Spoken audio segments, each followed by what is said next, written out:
अस्सलाम वालेकुम, आप देख रहे हैं प्रोग्राम 7 से 8। मैं हूं किरण नाज। लेजेंड्स मरते नहीं हैं, सिर्फ स्टेज बदलते हैं। फिल्म इंडस्ट्री का शहजादा सलीम सल्तनत हकीकी में चला गया है। बॉलीवुड का देवदास सबको उदास कर गया है। बॉलीवुड में खान राज की बुनियाद रखने वाले यूसुफ खान अलमारूफ दिलीप कुमार आज मुंबई में इंतकाल कर गए हैं। वो अजीम फनकार नाजरीन जिसकी शख्सियत ने सिर्फ भारत ही नहीं पाकिस्तान में भी लोगों को अपना गर्विदा बनाए रखा। 5 दहाइयों तक बॉलीवुड पर राज करने वाले दिलीप कुमार ने अदाकारी को ज़िंदगी से करीब तरीन कर दिया है। उनके बाद आने वाला हर फनकार उन्हीं से इंस्पिरेशन लेता है और उन्हीं को अपना गुरु मानता है। गोया दिलीप कुमार साहब अदाकार नहीं बल्कि एक इंस्टीट्यूट थे। 5 दहाइयों तक फिल्मी दुनिया पर राज किया उन्होंने। 1944 में कदम रखा, 1998 में आखिरी फिल्म की, लेकिन 53 साल में सिर्फ 63 फिल्में की हैं। मुग़ल आज़म, देवदास, गंगा जमुना, नया दौर, अंदाज, मुंतखब फिल्में, लेकिन मुस्तनद फिल्में की हैं। मोतबर अदाकारी के बाइस उन्हें न सिर्फ हिंदुस्तान के सबसे बड़े कौमी और फिल्मी अवार्ड मिले हैं बल्कि पाकिस्तान ने भी निशान पाकिस्तान से उन्हें नवाजा है। इस वक्त भारत के साथ साथ पाकिस्तान में भी दिलीप कुमार टॉप ट्रेंड पर चल रहे हैं। उनके इंतकाल पर भारत भर की सियासी और समाजी शख्सियात, सदर और वज़ीर आज़म ने ताज़ियत किया है। साथ ही सदर पाकिस्तान जनाब आरिफ अलवी और वज़ीर आज़म पाकिस्तान जनाब इमरान खान ने भी ज़बरदस्त ट्रिब्यूट पेश किया उनको। वज़ीर आज़म ने ट्वीट किया है कि शौकत खानम अस्पताल की तामीर का आगाज़ किया तो फंड रेजिंग के लिए दिलीप कुमार साहब ने जिस सखावत के साथ वक्त दिया उसे वो कभी नहीं भुला सकते। वज़ीर आज़म तो नाज़रीन उनके मद्दा हैं ही, लेकिन ख़ुद दिलीप कुमार साहब भी इमरान खान के फ़ैन और उनकी सलाहियतों के मोतरफ थे। कुछ झलकियाँ दिखाती हूँ आपको, याद करते हैं उनको। दिलीप कुमार साहब की पैदाइश यहाँ पाकिस्तान की और यहीं पर उनके बड़ी तादाद में चाहने वाले कुछ खुसूसी ऐलानात भी उनके हवाले से हुए में। तो कामरान बंगश साहब मावन खुसूसी हैं खैबर पख्तूनख्वा के, मेरे साथ मौजूद हैं प्रोग्राम में। बहुत शुक्रिया कामरान आपका। ये बताइएगा, खैबर पख्तूनख्वा हुकूमत ने दिलीप कुमार के घर को जो नाज़रीन म्यूज़ियम बनाने का ऐलान किया है, इस हवाले से मैं बात करना चाह रही हूँ कामरान साहब से कि क्या उस प्रोजेक्ट पर काम अब तक शुरू हो चुका है, ये मुकम्मल कब तक हो जाएगा, आवाम के लिए इसे कब तक खोला जाएगा। इसके साथ साथ मेरी कोशिश है कि आज प्रोग्राम में दिलीप कुमार के हवाले से जब हम बात कर रहे हैं तो पाकिस्तान के भी वो बड़े नाम आज प्रोग्राम का हिस्सा हों और कुछ अपनी यादें शेयर करें, क्योंकि मैंने आगाज़ में जैसे कहा कि लोग दिलीप कुमार के काम से इंस्पिरेशन लेते हैं। आज तक कहीं ना कहीं दिलीप कुमार साहब के काम को कॉपी किया जाता है और आज जब वो हमारे बीच में नहीं है, जब वो सल्तनत हकीकी में जा चुके हैं, तो आज भी उनको याद किया जा रहा है, उनके काम को सराहा जा रहा है। जिस तरह से उन्होंने डेडिकेट किया है इंडस्ट्री में, जितना उन्होंने काम किया है, तो पाकिस्तान या भारत या दुनिया भर में जहाँ जहाँ दिलीप कुमार साहब के फ़ैन मौजूद हैं वो इस वक्त उनको याद कर रहे हैं, उनके लिए दुआ कर रहे हैं, उनके दर्जात की बुलंदी के लिए और उनकी मग़फ़िरत के लिए दुआ कर रहे हैं। कुछ साथ साथ मैं कुछ क्लिप्स भी आप लोगों को दिखा रही हूँ दिलीप कुमार के, जो उनकी यादें हैं और अब ये सिर्फ यादें ही रह गई हैं कि हर तरफ इस वक्त दिलीप कुमार साहब को याद किया जा रहा है। काफ़ी अरसे तक अलील रहे, बीमार रहे और इसी दौरान भारत की इंडस्ट्री ने उनको, उनके काम को ज़िंदा रखा। हर मौके पर जब इंडिया में जिस तरह के अवार्ड्स मुसलसल होते रहते हैं, वहाँ पर दिलीप कुमार साहब के कामों को सराहा जाता है, याद किया जाता है, हर तरह के अवार्ड से उनको नवाजा जाता है और इसी तरह से लेजेंड्स होते हैं।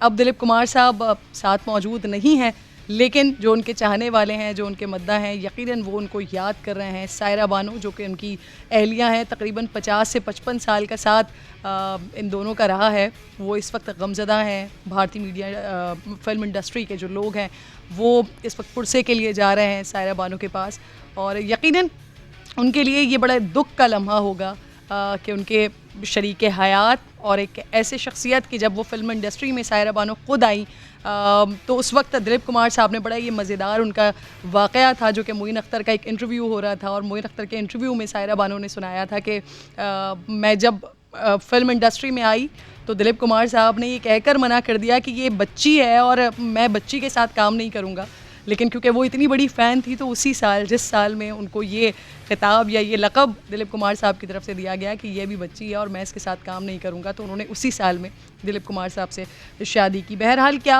हमारे साथ कामरान बंगश मौजूद हैं या फिर जावेद शेख साहब अगर हमारे साथ मौजूद हों तो हम उनसे की बात करेंगे कि दिलीप कुमार साहब के काम को ऑब्वियसली नाज़रीन, और यहाँ पर जब फ़न की बात आती है तो फिर सरहदें नहीं देखी जाती, तो वो चाहे पाकिस्तान हो चाहे भारत हो, उसी तरह से मोहब्बत की जाती है दिलीप कुमार साहब से, जिस तरह से आज हम अपने प्लेटफॉर्म पर बैठकर दिलीप कुमार साहब को याद करें।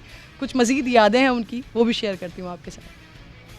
दिलीप कुमार साहब की पर्सनैलिटी पर बात करने के लिए एक ऐसा ही कदावर शख्स की ज़रूरत है जो जो दिलीप कुमार साहब पर बात कर सके, और ऐसी शख्सियत हमारे पास जावेद शेख साहब मौजूद हैं। फिल्म स्टार हैं, डायरेक्टर हैं पाकिस्तान के। बहुत बहुत शुक्रिया जावेद शेख साहब आपका। सर, आपने कई बार बॉलीवुड मूवीज़ में काम किया है, कभी दिलीप कुमार साहब के साथ मौका मिला आपको, उनको उनके साथ कोई प्रोजेक्ट या मुलाकात, कोई यादें जो आप हमारे साथ शेयर करें? उनसे मेरी मुलाकात 3 ओकेजन पे हुई है। पहली मुलाकात मेरी दिलीप साहब से 1981 में हुई, जो कि बॉम्बे में थी, और मैं पहली दफ़ा बॉम्बे गया था। एक पिक्चर मैंने की थी दीप्ति नवल के साथ। उस फिल्म का नाम था दूसरा किनारा, पाकिस्तानी फिल्म थी जो कि शारजा में शूट हुई थी। उसकी प्रमोशन के लिए गया था। तो दिलीप साहब एक फंक्शन में आए हुए थे, दीप्ति नवल मुझे साथ ले गई, और वो पहली बार दिलीप साहब से मैं वहां पर मिला। और एक तस्वीर है, काश वो पहले मैं आपको तस्वीर भेज देता। वो मेरे हाथ में हाथ डाल के ऐसे खड़े हुए जैसे मैं उनका बचपन का दोस्त हूँ।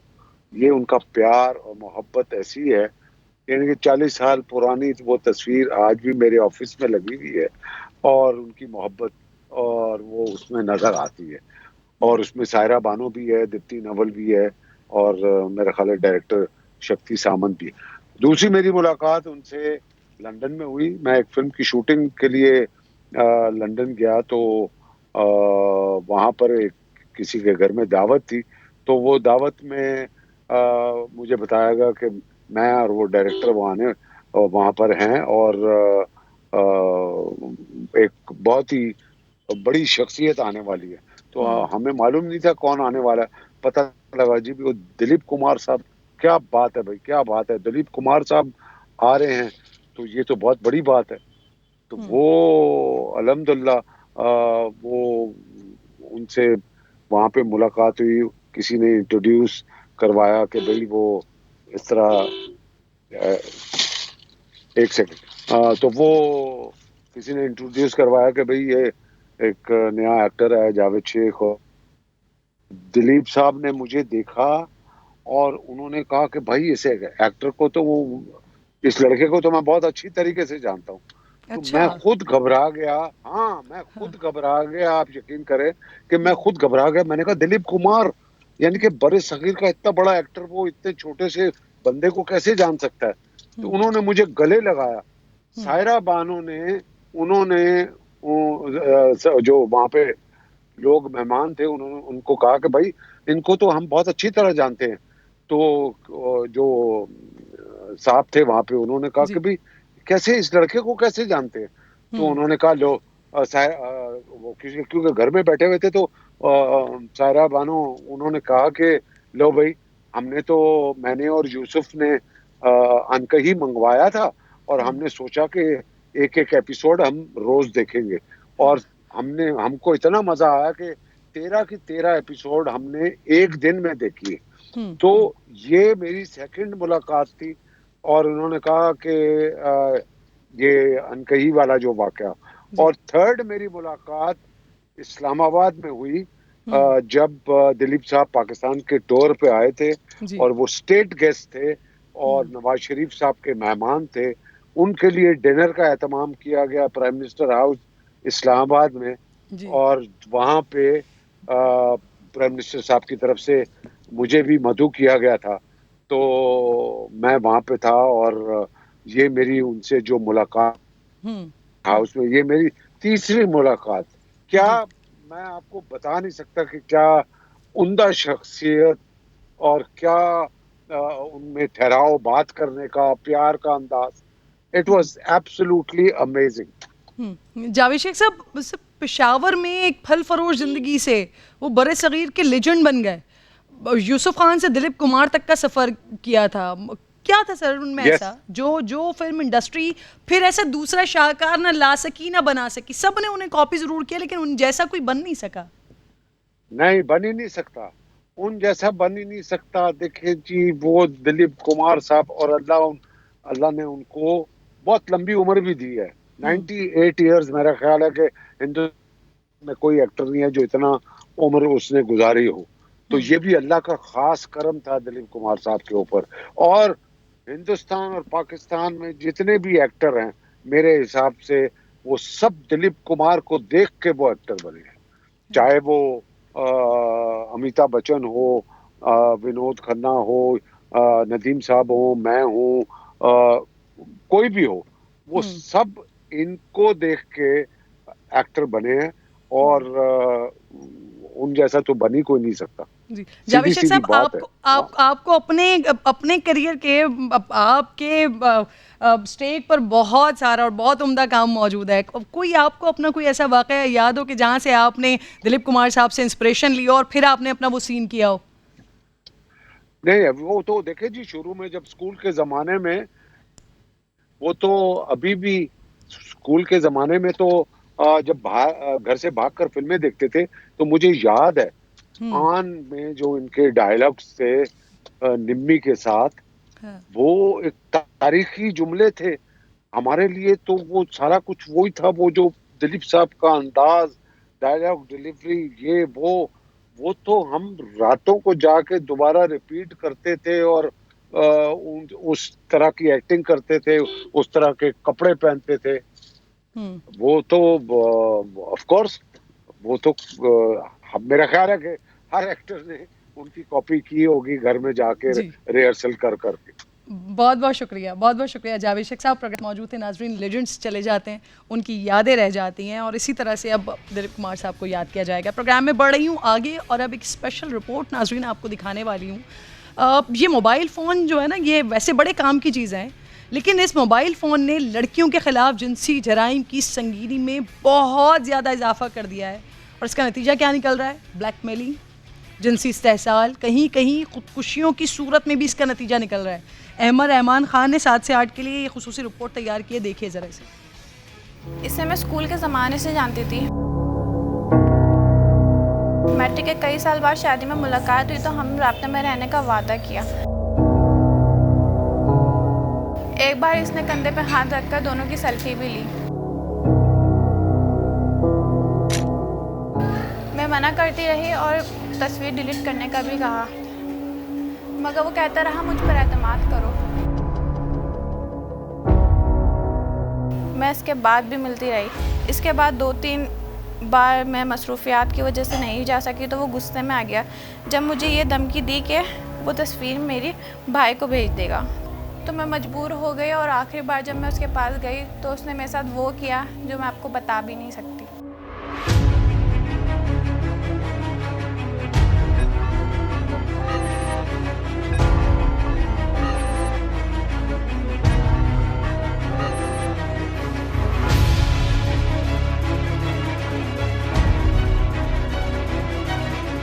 मोहब्बत के झांसे में आकर इस अंजाम तक पहुंचने वाली ये सैकड़ों नहीं हजारों लड़कियों की कहानी है। ख़वातीन के खिलाफ जिनसी जराइम पहले भी होते थे, मगर नौजवानों और मुजरिमों के हाथों में मौजूद इस हथियार ने उनकी संगीनी को खतरनाक हद तक बढ़ा दिया है।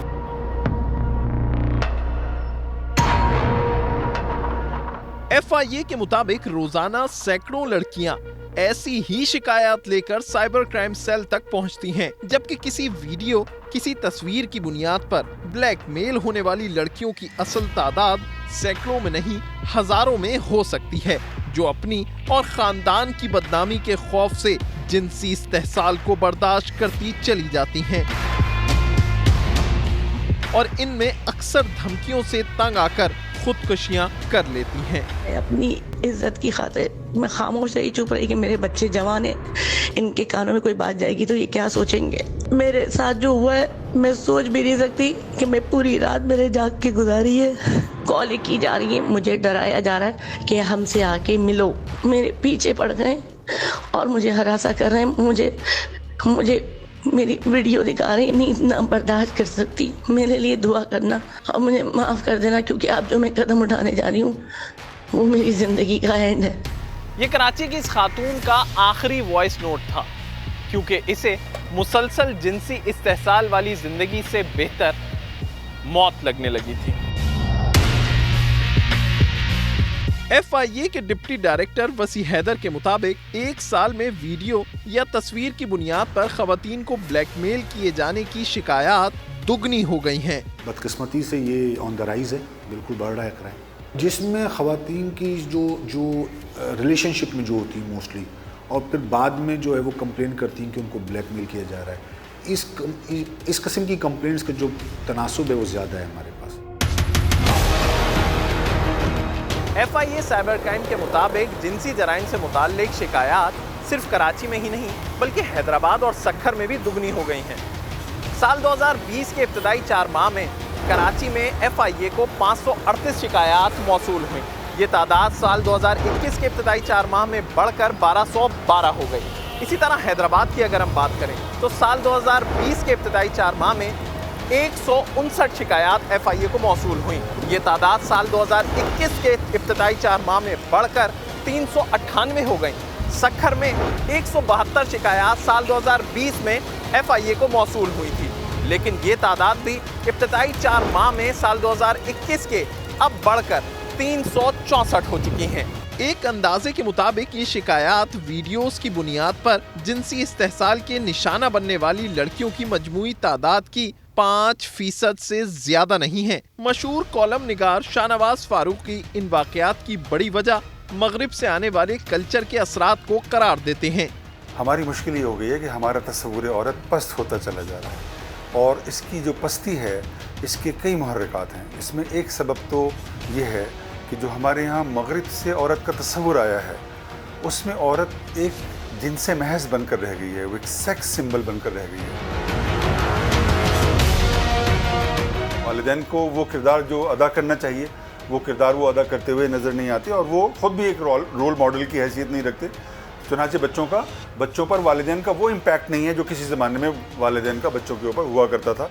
माहिर नफ्सियात डॉक्टर मुइस के मुताबिक किसी खातून को मुलाजमत या किसी और मकाम पर ब्लैकमेल करने की वजह कोई जहनी बीमारी नहीं हो सकती। ये प्लानिंग के साथ काम करना कि जी वीडियो बनाना फिर ब्लैकमेल करना, ये जहनी अमर्ज नहीं है। अगर आपके घर में कोई भी फ़र्द है ऐसा, बच्चे हो या बड़ा हो, जिसकी एक्टिविटी में तब्दीली आई, तन्हाई पसंद हो गया, साथ मिलके खाना नहीं खाता, बहुत ज़्यादा वक्त जो है वो टीवी देखने गुजारता है, लोगों से बातें नहीं करता, वो अलार्म होता है आपके लिए। फ़ौरन तवज्जो दें, डॉक्टर के पास ले जाएं, मालूम करें। जामिया बनोरिया अल आलमिया के मुख्तमिम मुफ्ती नौमान नईम कहते हैं जिन लड़कियों के साथ जिनसी हिरासगी के वाकयात पेश आए हों जिसमें कुछ हद तक उनकी भी गलती शामिल हो, लेकिन अब वो इस पर शर्मिंदा हों, तो वालिदैन को ऐसी लड़कियों को दोबारा जिंदगी की जानिब लाने में सहारा देना चाहिए। अल्लाह की ज़ात माफ़ करने वाली है, और जब अल्लाह भी माफ़ कर देते हैं तो ज़ाहिर उसके वालिदैन को भी चाहिए कि अपने बच्चे बच्चियों को माफ़ करें। एक तरफ जदीद टेक्नोलॉजी खवातीन के खिलाफ जिनसी जराइम में इजाफे का सबब बन रही है, तो दूसरी तरफ यही टेक्नोलॉजी मुजरिमों के गले का फंदा भी बन रही है। हमारी इन्वेस्टिगेशन जो है वो एविडेंस बेस्ड है, इसमें फॉरेंसिक एविडेंस होता है, इसमें मोबाइल का एविडेंस होता है, इसमें कंप्यूटर का एविडेंस होता है, जिसको इनकार नहीं किया जा सकता। इसलिए जब भी हम केस बनाते हैं इसमें ज़मानत का होना बहुत ही मुश्किल है। अमूमन ज़मानत नहीं होती है, अगर ज़मानत होती भी है तो बहुत अरसे बाद होती है। 50 लाख रुपए जुर्माना देना पड़ेगा उनको, और ये 50 लाख रुपए जुर्माना और करके नहीं है बल्कि एंड करके, यानी अगर जुर्म साबित हो जाता है तो सज़ा के साथ लाजमी ये जुर्माना होगा। हम तरक्की करने वाली खवातीन को आगे जाने से नहीं रोक सकते, और ना हम ऐसा चाहते हैं, ना ही हम खवातीन की जानिब उठने वाली हर गलत नज़र को रोक सकते हैं। लेकिन मौसर आगाही के जरिए खवातीन को जिनसी इस्तेहसाल से निकालने के लिए इन्हें जहनी तौर पर तैयार किया जा सकता है। इनकी आवाज़ को इल्ज़ामात के खौफ से डर कर दबाने के बजाय हिम्मत देनी होगी। कैमरामैन इम्तियाज अली के साथ अहमद रहमान खान, समा, कराची। बहुत इम्पॉर्टेंट ये रिपोर्ट थी जो अहमद रहमान खान की आप देख रहे थे। एक और बड़ा आम इशू है नासरीन सिंध का, वो दिखाती हूँ अब आपको। चीटिंग तो बहुत हुई है, सोर्स भी लगाई गई है अंदर, पर अब कर हम कुछ कर तो नहीं सकते। चीटिंग तो बहुत हुई है, लेकिन जो मेहनत करने वाले बच्चे हैं उनके लिए ये नाइंसाफ़ी है, क्योंकि वो सारी रात पढ़ के आते हैं। अब ये एक ऐलान कर दो सरेआम सरे बाजार, सारे शहर को बता दो, मैट्रिक बोर्ड कराची एक बार फिर फेल हो गया है। पीर को मैट्रिक क्लास का फिजिक्स का पेपर शुरू हुआ नाज़रीन, उसके 4 मिनट बाद ही लीक भी हो गया था। लेकिन आज रियाजी का पर्चा मुकर्ररा वक्त से आधा घंटा पहले ही आउट हो गया और सोशल मीडिया पर नमूदार हो गया। पहले और दूसरे पेपर में फ़र्क सिर्फ इतना ही है कि आज पेपर वक्त पर शुरू हुआ। लेकिन अगर किसी ने मेहनत नहीं की है, पूरा साल नहीं पढ़ा है, तो सिंध में आपका हाल बुरा नहीं होगा, क्योंकि यहाँ बूटी माफिया, नकल माफिया है ना आपकी खिदमत के लिए, आपकी मदद के लिए। सिर्फ government boys secondary school Khalid bin Walid road के मरकज़ में खुलेआम नकल की वीडियोज़ ही देख लीजिए आप, अंदाज़ा हो जाएगा कि बाकी जगहों पर क्या हाल होगा। कल अंदरूनी सिंध से भी ऐसी फुटेजेस आ रही थी जहाँ बाकायदा नकल के लिए अलग से सेंटर्स बनाए गए थे। जब हमने आज का पेपर आउट होने का सवाल चेयरमैन मैट्रिक बोर्ड से किया है, तो जवाब ज़रा सुने उनका। एक दफ़ा पेपर जो है वो हमने सुपरिटेंडेंट के हवाले कर दिया है, जो स्कूल का प्रिंसिपल होता है, जिस पे भारी जिम्मेदारी आयद होती है। उसके बाद बोर्ड की जिम्मेदारी नहीं रहती कि पेपर आउट होना। सुपरिटेंडेंट ने, जो प्रिंसिपल साहिबान हैं, हेडमास्टर साहिबान, हेडमिस्ट्रेस साहिबा हैं, अगर उन्होंने पेपर जो है वो लीक किया है तो बोर्ड की जिम्मेदारी नहीं। तो जनाब चेयरमैन साहब ने तमाम स्कूल्स पर डाल दिया और स्कूल्स वाले वज़ीर कहीं नज़र ही नहीं आ रहे, किसी एक भी स्कूल का दौरा नहीं किया, जैसे उन्हें कोई परवाही ना हो। दूसरी तरफ मैट्रिक बोर्ड के इम्तिहानात में बदनज़मी पर निसार खोड़ों की हिदायत पर बनने वाली तहकीकाती कमेटी टूट गई। उसके बारे में बताया ये जा रहा है कि उस कमेटी के एक मेंबर ने तहकीकात करने से ही माजरत कर ली है। लेकिन कराची मैट्रिक बोर्ड इंतज़ामिया ने पहले पेपर में कोताही बरतने वाले 38 CCOs को मुअत्तल कर दिया है। इस पर बात करने के लिए समा की नुमाइंदा जमजम मेरे साथ मौजूद हैं। जमजम सईद, बहुत शुक्रिया आपका जमजम।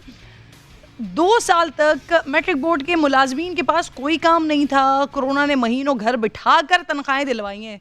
2 साल बाद पहला इम्तिहान, नए चेयरमैन का भी, ये इन्वेजिलेटर्स का भी, बच्चों का भी, लेकिन ये इसमें भी फेल हो गए। ज़रा बताएंगे हमें कि बजट कितना है कराची मैट्रिक बोर्ड का, कितने मुलाजमीन काम करते हैं वहाँ?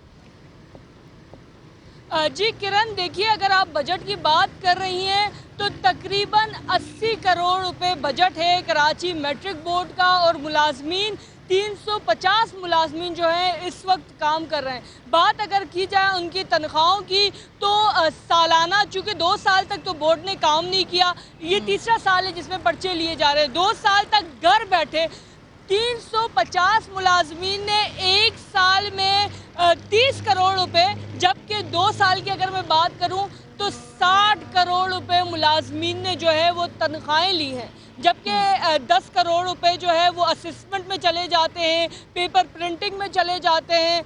ये कहना था चेयरमैन मैट्रिक बोर्ड का।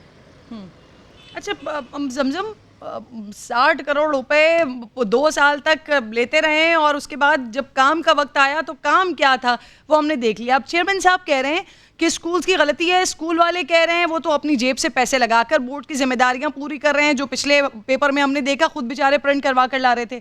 निसार खोड़ो साहब की जो तहकीकाती, उनके हुक्म पर जो तहकीकाती कमेटी बनाई गई थी वो टूट क्यों गई, क्या हुआ ऐसा? देखिए बिल्कुल, जब आज मेरी सुबह चेयरमैन मैट्रिक बोर्ड से बात हुई निसार खोड़ो साहब के हवाले से, तो उन्होंने यही कहा कि निसार खोड़ो ने उन्हें सेक्रेटरी को जो है वो तलब किया था और शदीद गुस्से का इजहार किया और ये कहा कि नेक्स्ट जो पेपर यानी आज हिसाब का पर्चा था उसमें इस तरह की कोई कोताही नहीं होनी चाहिए। लेकिन सूरत हाल आपने देखी, अगर पहला पर्चा फिजिक्स का था मैट्रिक का, जो कि 9:30 शुरू होना था और 9:34 पर आउट हो गया, लेकिन आज वाकई कोताही नहीं हुई, क्योंकि पेपर के बाद, पर्चा शुरू होने के बाद पेपर आउट नहीं हुआ, पर्चा शुरू होने से आधा घंटा पहले ही पेपर आउट होने को दिखा।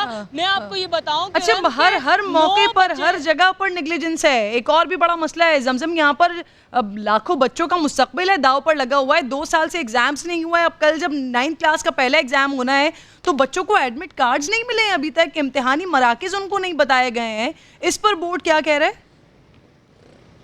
देखिए किरण, बोर्ड इंतजामिया से बिल्कुल मैंने बात की थी, आज शाम तक मैं वहीं पर थी, तो वहाँ पर मैंने कुछ पेरेंट्स की भी गलती देखी है। वो ऐसे के एडमिट कार्ड तो उस सूरत आएंगे जिस सूरत फॉर्म जमा होंगे। अब ये स्कूल की जिम्मेदारी थी कि फॉर्म्स जमा जो है वो करवाया जाए, लेकिन स्कूल वालों को फॉर्म तक, फीसेस तक नहीं दी गई, क्योंकि पेरेंट्स ये समझ रहे थे कि हो सकता है इस साल भी कोविड की वजह से शायद एग्जाम्स ना हो, इसीलिए उन्होंने पैसे बचाने के लिए फीसेस जमा नहीं करवाई। और अब जब एंड टाइम पे ये बताया जा रहा है कि तरक्की पास कर दिया जाएगा तमाम तरह स्टूडेंट्स को, इसी तरह जो बच्चे नहीं भी यानी कि इस पर्टिकुलर मसले में सिर्फ मसला बोर्ड का नहीं है, यहाँ पर तमाम लोग ही कसूरवार हैं। कहीं कहीं पेरेंट्स की भी गलती है, कहीं कहीं स्कूल्स की भी गलती है, और फिर बोर्ड की भी ऑब्वियसली गलती नजर आ रही है। संजय साधवानी भी मेरे साथ मौजूद, वजीर तालीम साहब, जिनसे बच्चे बड़ी फरमाइश कर रहे थे, कह रहे थे, लेकिन वो कह रहे थे कि अब किसी को इजाज़त नहीं होगी, अब कोई बगैर इम्तिहान दिए पास नहीं हो सकेगा। लेकिन जिस तरह का हाल है तो मैं तो कहती हूँ फिर सारे ही बच्चे दें, मज़े से एग्जाम्स दें। अब महकमा तालीम सिंध मैट्रिक इम्तिहानात में बुरी तरह नाकाम है। संजय, वजीर तालीम सिंध सईद गनी साहब अभी तक एक भी इम्तिहानी मरकज़ का दौरा ना उन्होंने किया या वो नहीं कर सके। इम्तिहानात में नकल हो रही है, पर्चा आउट हो गया, देर से पहुंच रहा है, कोई इजलास नहीं हो सका। क्या वजह है? सईद गनी साहब कहाँ मसरूफ हैं? जी बिल्कुल, इंतहाई अफसोसनाक सूरत-ए-हाल है। सिंध में पहली दफा कोई ऐसा वजीर है सईद गनी जो इम्तिहानात के दौरान किसी एक मरकज का 3 दिन गुजर जाने के बाद भी दौरा नहीं कर सका। 3 पर्चे हो गए, लेकिन सईद गनी ने किसी एक भी इम्तिहानी मराकिज का दौरा नहीं किया है। हालांकि ट्विटर पर एक जंग जारी थी जो अपना मलबा बोर्ड पर गिरा रहे थे कि बोर्ड की वजह से पर्चे लेट हुए हैं, लेकिन स्कूलों में जो नकल हो रही है वो महकमा तालीम की नाकामी है। महकमा बोर्ड कहता है कि महकमा तालीम जिम्मेदार है नकल का, जबकि सिंध हुकूमत के जो 2 महकमे, जो एक निसार खोरो जो पीपल्स पार्टी सिंध के सदर हैं, दूसरे सईद गनी जो पीपल्स पार्टी कराची डिवीजन के सदर हैं, लेकिन इन दोनों की मसरूफियात इतनी है कि ये इम्तिहानी मराकिज का दौरा नहीं कर सके। इससे पहले जो वजीर थे सरदार शाह या और जो वजीर थे वो सेंटर का दौरा करते थे, कोशिश करते थे कि नकल की रोकने की, लेकिन इन दिनों में वजीर साहब जो है वो तरक्याती इजलास तो कर रहे हैं तरक्याती मंसूबों का, लेकिन स्कूलों का दौरा नहीं कर रहे जहाँ पर बच्चों का मुस्तकबिल है, वहाँ का दाव पर लगा हुआ है। बहुत बहुत शुक्रिया आपका संजय साधवा में आप साथ मौजूद थे। क्विकली नाज़रीन, अगले सेगमेंट की जानिब बढ़ रही हूँ। न्यूयॉर्क अपार्टमेंट केस में जरदारी साहब को फिलहाल रिलीफ मिल गया है। इस्लामाबाद हाई कोर्ट ने 28 जुलाई तक उन्हें हिफाजती जमानत दे दी है। ये न्यूयॉर्क का वही अपार्टमेंट है जिस पर नैब का दावा है कि जरदारी साहब की मिल्कियत है और उन्हें खरीदने के लिए पाकिस्तान से कानूनी तरीके से रकम नहीं दी गई है। लेकिन पीपल्स पार्टी अब इस फ्लैट को ओन नहीं करती है। लतीफ़ खोसा साहब का बयान रिकॉर्ड पर मौजूद है कि न्यूयॉर्क फ्लैट्स आसिफ अली जरदारी की मिल्कियत थे, जो उन्होंने अमेरिका में अपने इलाज की गर्ज से ख़रीदे, लेकिन फिर सालों पहले उसे फ़रोख्त भी कर दिया गया था। इसलिए हमने इलेक्शन कमीशन में जो डिक्लेरेशन दिया वो बिल्कुल दुरुस्त है।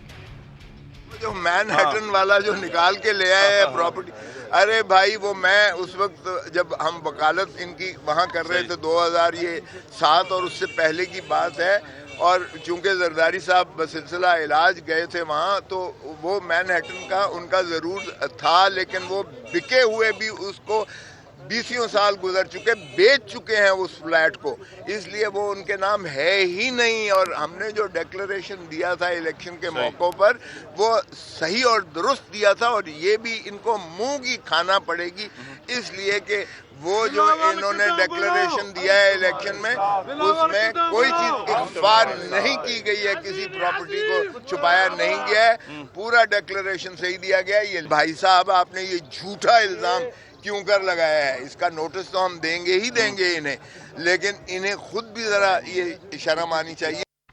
तो नाज़रीन, 2.5 साल पहले की इस गुफ्तगू में लतीफ़ खोसा पीटीआई रहनुमाओं को डिफेमेशन नोटिस देने की बातें कर रहे थे, जो 2.5 साल बाद भी नहीं दिया गया। क्या फ्लैट्स का मामला मियाँ साहब की तरह आसिफ अली जरदारी को भी ताहयात नाअहल कर देगा? ये आम सवाल है। आज शदीद बीमारी के बावजूद अदालत में पेशी पर आसिफ अली जरदारी साहब से जब मियाँ साहब की वापसी का सवाल हुआ तो उन्होंने क्या जवाब दिया, सुनिए। साहब, आप बीमार होने के बावजूद आ गए अदालत में, मियाँ साहब को मशवरा नहीं देंगे कि वो भी आ जाएं? सब प्लीज सर नहीं देंगे, आना चाहे तो लेकिन आप समझते नहीं, आप थोड़ा थोड़ा चलते जाइए। हम चल रहे हैं तो मियाँ साहब को इजाजत दे दी जाती है कि वो लंदन जाएं, जाके आराम से अपना इलाज करें। थोड़ा चलते जाए। डोमिसाइल मुझसे इधर से बेहतर है। अच्छा, मियाँ साहब का डोमिसाइल बेहतर है। अच्छा नाज़रीन, ये पहली बार नहीं हुआ है, इससे पहले भी कई बार जरदारी साहब अपने खिलाफ केसेस पर रिलीव न मिलने की बड़ी वजह अपने डोमिसाइल को करार देते रहे हैं। पीपल्स पार्टी मफाहमत करेगी या मज़ामत, इस सवाल पर जरदारी साहब ने कहा कि बिलावल कमांडर हैं, उनसे ही पूछ लें। अब बिलावल की कमान में मज़ामत के तीर हैं, मफाहमत का हाथ, ये तो बाद में पता चलेगा, लेकिन फ़िलहाल नून लीग उनके रडार पर है। कहते हैं आर या पार करने वाले पाँव पकड़ने की सियासत तक आ गए हैं। जाहिर है उनका इशारा मरियम नवाज साहिबा की जानिब था। 8 तारीख को 13 दिसंबर को या आर या पार इंशाल्लाह। वो तो कहते थे कि आर और पार होगा, आर और पार होते होते हम पांव पकड़ने की सियासत पर पहुंच चुके हैं। अब वो कहते हैं कि जिसके भी पांव पकड़ना पड़ेगा हम पकड़ेंगे वजीर आजम बनने के लिए, हम किसी का पांव नहीं पकड़ेंगे। अब तो जेल तक पहुंचे, हमने जेल में बैठकर उसको नजरियाती बनाया था, पता लगा उनका तो कोई दिलचस्पी नहीं है इमरान खान को हटाने। वो तो यही बुज़दार और यही कठपुतली को चलाना चाहते हैं। आप नहीं भगाना चाहते हो तो घर बैठ जाओ, हम बुज़दार को भी भगाएंगे, हम इमरान को भी भगाएंगे।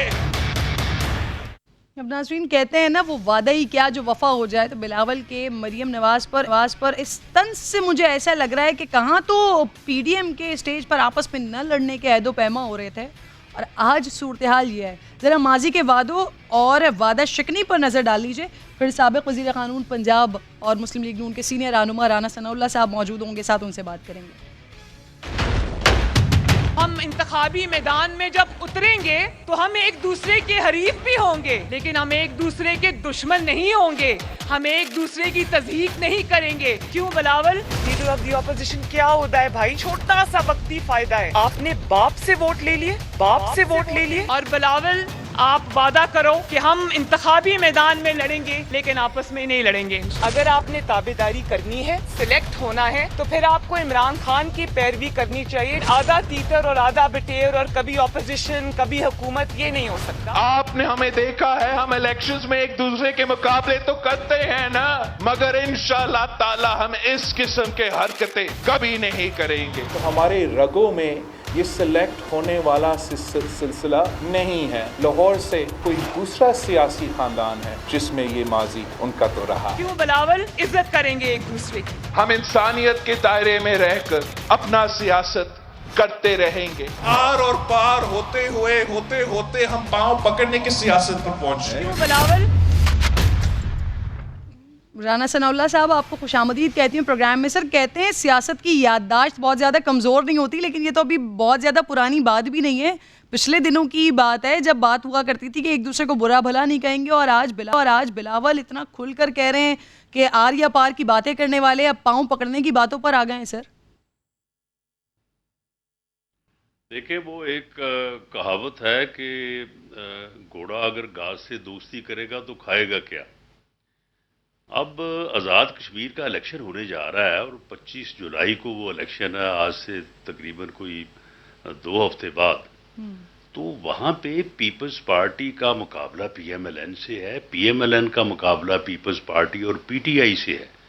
हर हलके की रिक्वायरमेंट है, हर ज़िले की रिक्वायरमेंट है, इंतखाबी जलसों की एक अपनी रिक्वायरमेंट होती है। तो वहाँ पे जो है यकीनन पीपल्स पार्टी, पीएमएलएन और हुकूमत भी जो है वो ये बातें जो है वो इंतखाबी जलसों की रिक्वायरमेंट होती है। फिर थोड़ा बहुत तो जो है वो पॉलिटिकल लीडरशिप को बात करना पड़ती है, लेकिन फिर भी मैं ये ज़रूर कहूँगा कि मरियम नवाज शरीफ साहबा ने जो बात की थी कि हम बिल्कुल एक दूसरे के ख़िलाफ़ इलेक्शन लड़ेंगे, लेकिन हम एक दूसरे की तज़हीक नहीं करेंगे। इस चीज़ को मलहूज़े खातर रखा जाना चाहिए और मुझे पूरी उम्मीद है कि मरियम नवाज शरीफ साहबा जो आज़ाद कश्मीर में PMLN की कैंपेन करने जा रही हैं, वो इंशाअल्लाह ताला इस असूल को भी और अपनी इस कही हुई बात को भी जो है वो पेश नज़र रखेंगी।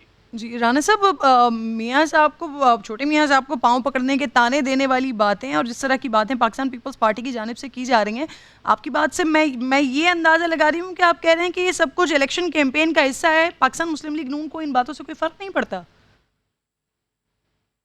नहीं, देखें ना, अब ये पाँव पकड़ने वाली बात जो है, ये अब अगर इंतखाबी जलसे की तकरीर नहीं है तो और क्या है। उसकी वजह ये है कि जो बात उन्होंने मरियम नवाज साहबा से की कि जी उन्होंने आर और पार का कहा था, तो जब उन्होंने आर और पार का कहा था तो बिलावल भुट्टो जरदारी साहब ने भी ये कहा था ना कि मैं इस्तीफ़े हम देंगे, हम सिंध हुकूमत और सिंध असम्बली को कुर्बान कर देंगे, लेकिन इनको जो है वो नहीं जनवरी से आगे जाने देंगे। तो उस बात को जब वो पाँव से जोड़ रहे हैं, तो ये बात तो मियाँ शहबाज शरीफ ने अपने बड़े भाई और जिसको वो वालिद का दर्जा देते हैं और अपना लीडर समझते हैं, वो पाँव तो उनके पकड़ने की बात की है मियाँ नवाज शरीफ साहब के। लेकिन राना साहब इसी तरह के जलसों में कोई तेल मेल ही नहीं है सर। इसी तरह के जलसों में, इसी तरह के स्टेज पर आप इमरान खान साहब के हवाले से आप लोग बातें करते रहे कि उनको निकालेंगे, पार्लियामेंट से निकालेंगे। अब आज बातें ये हो रही हैं कि आप लोग उनको निकालना ही नहीं चाहते, आप लोग उस्मान बुज़दार के साथ काम करना चाहते हैं। तो इसका मतलब ये कि ये सारी बातें सिर्फ लहू गरमाने के लिए, हकीकत से, अमल से इसका कोई ताल्लुक नहीं है। देखिए जी, मैं पूरी ज़िम्मेदारी से कहता हूँ कि इसका हकीकत से इस तरह से कोई ताल्लुक नहीं है कि नंबर अगर हमारे पास इमरान खान को निकालने के लिए पूरा हुआ तो बिल्कुल एक दिन की जो है वो मोहलत नहीं देंगे, और अगर बुज़दार को निकालने के लिए हमारे पास नंबर पूरा हुआ तो उसको भी जो है वो एक दिन की मोहलत नहीं देंगे। हमारे पास नंबर पूरा नहीं है। अगर कोई डिबेट करना चाहता है, कोई आगे आमने सामने बैठ के बात करनी चाहता है, तो बिल्कुल 2 जमा 2 4 है। ये जो फैक्टर सामने आया था जहांगीर तरीन वाला, अगर वो फैक्टर मौजूद रहता और ये जहांगीर तरीन को गिरफ्तार कर लेते तो ये दोनों काम हो जाते। अब वहां पे जब ये फंसे हैं जो गर्दान करते हैं NRO नहीं दूंगा, NRO नहीं दूंगा, तो फिर उनको NRO दिया है ना, वहां पे जाके बयान दिए हैं जी नहीं, इनके खिलाफ कुछ नहीं है। तो अगर वो फैक्टर जो है वो आगे बढ़ता तो ये नंबर हो सकता था और दोनों जगहों पे ये अदम एतमाद कामयाब हो सकती थी। फिल वक्त ये नंबर हमारे पास नहीं है। सही सही। अच्छा सर, इधर बिलावल साहब तीर चला रहे हैं, उधर शाहिद खाकान अब्बासी साहब शहबाज शरीफ साहब को सियासत सिखा रहे हैं। सर, शहबाज शरीफ साहब की सियासत के बहुत बुरे दिन नहीं आ गए कि शाहिद खाकान अब्बासी साहब उनको बता रहे हैं कि आपको ये कहना चाहिए था, ऐसे नहीं कहना चाहिए था, वैसे कह देना चाहिए था। सर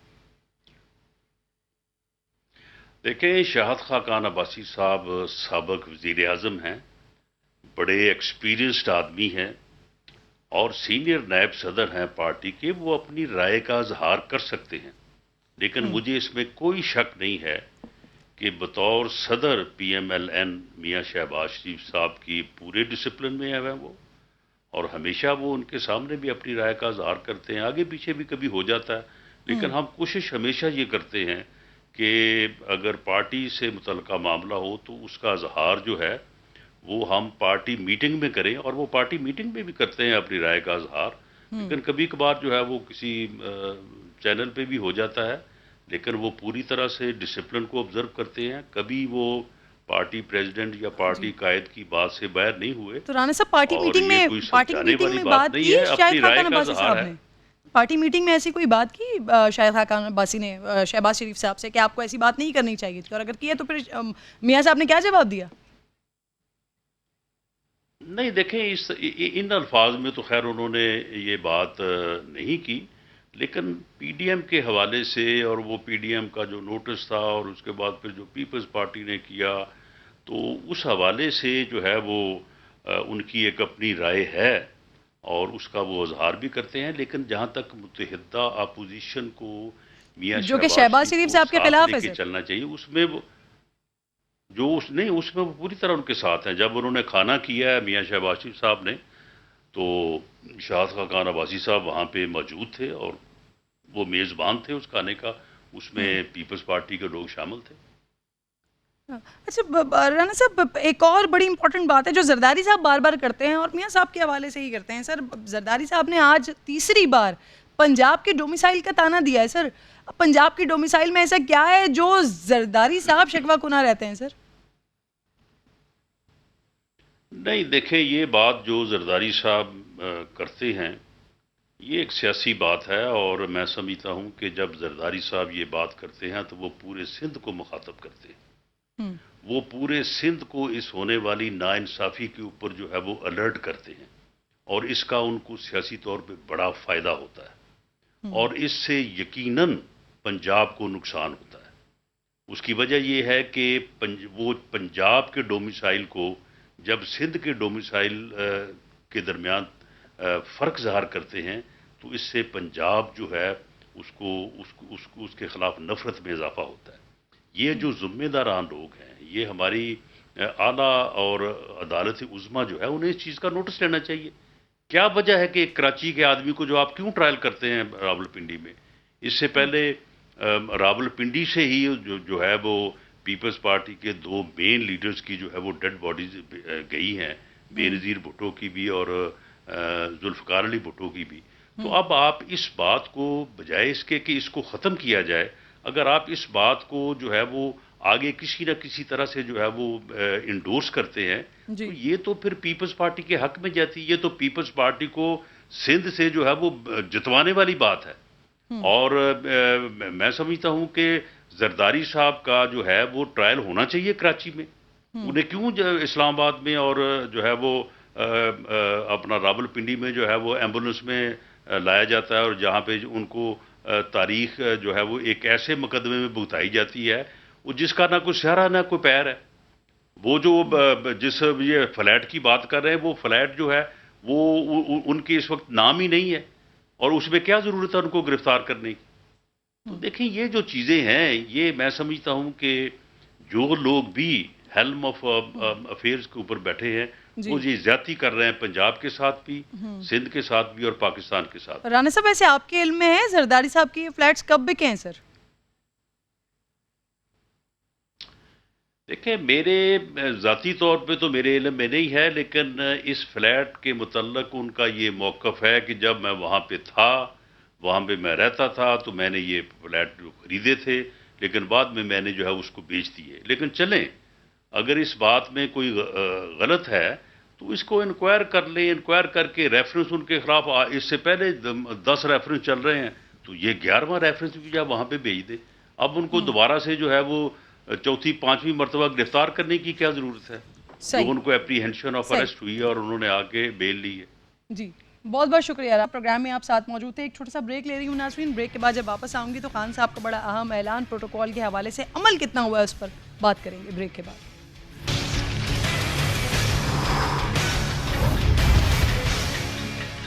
वेलकम बैक नाज़रीन। वज़ीर आज़म इमरान खान ने आइंदा किसी भी निजी तकरीब में प्रोटोकॉल और सिक्योरिटी के साथ न जाने का ऐलान किया है। यकीनन ये बहुत मुश्किल काम है और वज़ीर आज़म की सिक्योरिटी तो बहरहाल बहुत ज़रूरी है, क्योंकि ये मामला इमरान खान साहब का नहीं है, मुल्क के इमेज का है।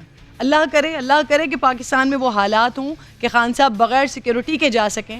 अलबत्ता खान साहब की सोच और कोशिशों को सलाम पेश करना चाहिए। कम अज़ कम वो कोशिश तो कर रहे हैं तरीक़ा बदलने की। वज़ीर आज़म ने साथ ही ट्विटर पर लिखा है कि काबीना के आइंदा इजलास में इस हवाले से जामे पॉलिसी पर फैसला किया जाएगा। मकसद आवाम के टैक्स का पैसा बचाना और उन्हें किसी भी तकलीफ में मुब्तला करना है।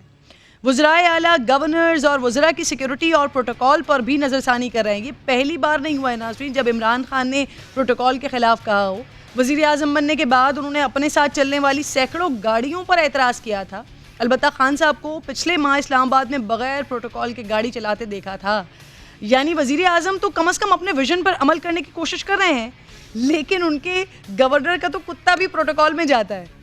इमरान खान समेत पूरी PTI शहबाज शरीफ के प्रोटोकॉल पर शदीद तनकीद करती रही है, लेकिन अगर हम उनके अपने वसीम अकरम प्लस का प्रोटोकॉल देखें तो वो बिल्कुल वही है जो शहबाज शरीफ साहब का हुआ करता था।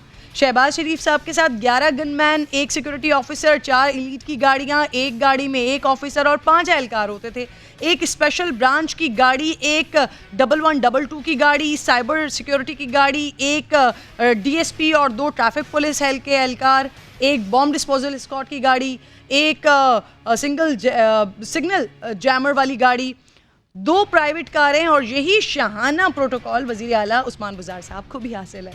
तो इस पर बात करने के लिए अदनान आदिल साहब मेरे साथ मौजूद हैं। अदनान साहब ने अपनी ही हुकूमत में शायद खान साहब ने सर तीसरी बार प्रोटोकॉल के ख़ात्मे के लिए बात की। आपको लगता है कि जहाँ कुत्तों को प्रोटोकॉल देने का मिजाज हो, वहाँ खान साहब की बात का उनके गवर्नर और वज़रा पर असर पड़ेगा? अदनान साहब, ये बात तो सही है कि इमरान खान की ज़ात की हद तक, जैसा कि आपने कहा कि उस पर कुछ अमल हो रहा है और वज़ीर आज़म हाउस के अखराजात भी आधे हो गए हैं। हालांकि महंगाई बढ़ी है, तो जो नवाज शरीफ साहब के ज़माने में या शाहिद खाकान अब्बासी के दौर में वज़ीर आज़म हाउस के अखराजात थे, उससे बढ़ने चाहिए थे, मगर आधे हो गए हैं। तो वो अपनी हद तक तो बचत के ऊपर कोशिश कर रहे हैं। और इसका आप देखिए 8,500 अरब रुपए का बजट है हुकूमत का, 2-3 अरब रुपए की बचत हो जाएगी ज़्यादा से ज़्यादा, तो कोई ख़ास फ़र्क तो नहीं पड़ता, लेकिन एक सिंबॉलिक वैल्यू होती है। आवाम को मैसेज जाता है कि हुकूमत जो है और हुकूमत के जो बड़े ओहदेदार हैं और वज़ीर आज़म जो हैं वो आवाम के पैसे का दर्द रखते हैं और उसको फजूल खर्च नहीं करना चाहते, और उनके और आवाम के जो स्टेटस है उसमें इतना फ़र्क ना हो कि लगे कि कोई बादशाह सलामत हैं और आवाम जो है वो देखें कि हमारा टैक्स का पैसा किस तरह ज़ाया हो रहा है। तो यहाँ तक तो ठीक है, मगर रिस्क भी है, क्योंकि आपने देखा भी लाहौर में बम धमाका हुआ और इस तरह अक्सर वाक़यात होते रहते हैं बलूचिस्तान में और खैबर पख्तूनख्वा में। तो अगर वो बिल्कुल ही सिक्योरिटी हटा देंगे तो फिर शायद उससे सिक्योरिटी के मसाइल अदनान साहब, और पिछले दिनों खान साहब जिस तरह से खुलकर खेलते हैं और जिस तरह से खुलकर बात करते हैं, तो पिछले दिनों भी ये एनालिसिस हो रहे थे कि वज़ीर आज़म साहब की वो एब्सोल्युटली नॉट वाली बात पर उनके लिए खतरात भी बढ़ सकते हैं। अब मुझे बताइए कि शहबाज शरीफ साहब पर बड़ी तनकीद होती रही है, आज उस्मान बुज़दार भी उनके पैरोकारी बने हुए हैं, क्यों खान साहब की टीम में वो जज्बा दिखाई नहीं देता जिसका खान साहब खुद ऐलान करते हैं? बात यह है कि उस्मान बुज़दार के जो अखराजात हैं वज़ीर आला हाउस के पहले की निस्बत तो कम हैं, और सिर्फ एक वज़ीर आला हाउस है। शहबाज शरीफ के दौर में 3 वज़ीर आला हाउस बने हुए थे, और वो मुख्तलिफ उनकी जो बीवियाँ थीं उनके और उनका जो असल में रेजिडेंस है क्लब रोड पे और फिर मॉडल टाउन में, और वहाँ पे फिर बम प्रूफ दीवारें बनाई गई, जाती उम्रा में बम प्रूफ दीवारें बनाई गई। तो उनके अखराजात बहुत ज़्यादा थे, इसमें कोई शक नहीं है कि मौजूदा PTI की हुकूमत ने अखराजात कम किए हैं। और जहाँ तक आप उन्हें कहेंगी कि प्रोटोकॉल का मामला है और सिक्योरिटी के साथ जो काफिला जाता है, तो उसमें वही बात है कि वो रिस्क है, क्योंकि पाकिस्तान में दहशतगर्दी के वाक़यात होते रहते हैं, तो उसको कम नहीं किया जा सकता। लेकिन एक बात देखिए कि सिंध के जो वज़ीर आला हैं उनका इस दफ़ा बजट में 2.25 अरब रुपए रखे गए हैं, जो सदर पाकिस्तान के बजट से भी ज़्यादा है। उनका 1 अरब रुपए है और सिंध के वज़ीर आला के 2.25 अरब हैं, और जब सिंध के गवर्नर हैं उनका 4 करोड़ का बजट है पूरे साल का। तो ये आपको वाज़े फ़र्क नज़र आएगा PTI के लोगों में और दूसरी पार्टी के लोग हैं उनकी उसमें। ऑब्वियसली वज़ीर आज़म की नीयत बहुत अच्छी है अदनान साहब, लेकिन तमाम पाकिस्तानियों के लिए वज़ीर आज़म की ज़िंदगी बहुत ज़्यादा अजीज़ है। बहुत बहुत शुक्रिया, प्रोग्राम में आप साथ मौजूद थे। वक्त ख़त्म हो गया नाज़रीन, मुलाकात होगी आपसे कल। अपना ख्याल रखिए, अल्लाह ने के बाद।